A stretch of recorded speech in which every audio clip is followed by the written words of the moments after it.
नमस्ते दोस्तों, मैं प्रेमलता। जैसा कि हम सभी को पता है, कल 10वीं और 12वीं के यूपी बोर्ड के रिजल्ट निकले हैं और जिन बच्चों ने पूरे साल मेहनत करके अच्छे अंक प्राप्त किए उनको बहुत बहुत बधाइयाँ। परंतु हैरान करने वाली बात ये है कि जिन बच्चों ने पूरे साल पढ़ाई की ही नहीं है, जिनका किताब कॉपी से कोई मतलब ही ना रहा हो, जिनको ये तक ना पता हो कि हमारा राष्ट्रीय गान क्या है, हमारा राष्ट्रीय गीत क्या है, अंग्रेजी पढ़ना नहीं आता है, उनको ये नहीं पता कि ताजमहल बनाया किसने है, छोटी जनरल नॉलेज की चीजें नहीं पता, उन बच्चों के भी 60 से 70% आए। कैसे? क्या कॉपियां ठीक से नहीं जांची गई? मैं खुद एक ट्यूशन टीचर हूँ और 10वीं और 12वीं कक्षा के बच्चों को ट्यूशन देती हूँ। अच्छे नंबर से पास हुए, काफी मेहनत भी की है। लेकिन मेरी जानकारी में कुछ बच्चे ऐसे भी हैं जिन्होंने पूरे साल कोई पढ़ाई नहीं की है, सिर्फ आवारगी की है।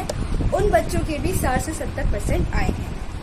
अगर उनकी कॉपी मैं जांचती तो शायद उनके 30% आना भी बहुत मुश्किल था। और उनके 60 से 65%, ये तो बहुत सोचने की बात है। क्या हमारे देश में पढ़ाई और एग्जाम एक तमाशा बन चुका है?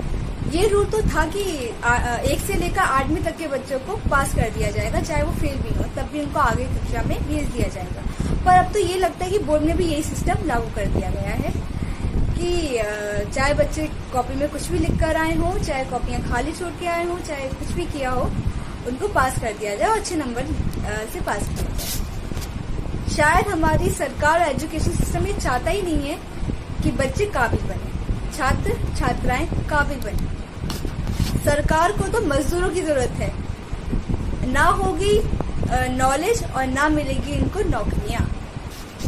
आगे चल के फ्यूचर में या तो ये बच्चे ठेल लगाएंगे या कहीं मजदूरी कर रहे होंगे। इनमें से कोई बच्चा डॉक्टर, इंजीनियर, डीएम, कलेक्टर और पुलिस अधिकारी या बड़े बड़े पदों पर नहीं जाएगा, क्योंकि इन छात्र छात्राओं को नॉलेज अब तो सच में लगता है कि इस देश में पढ़ाई एग्जाम से भी तमाशा बन के रह गया है।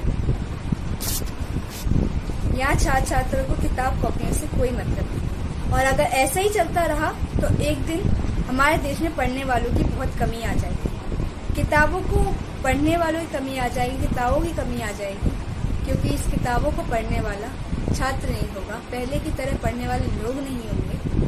हमारा देश भी एक अनपढ़ देश बन जाएगा, जिनके पास सिर्फ डिग्रियां हैं और नॉलेज नेवर।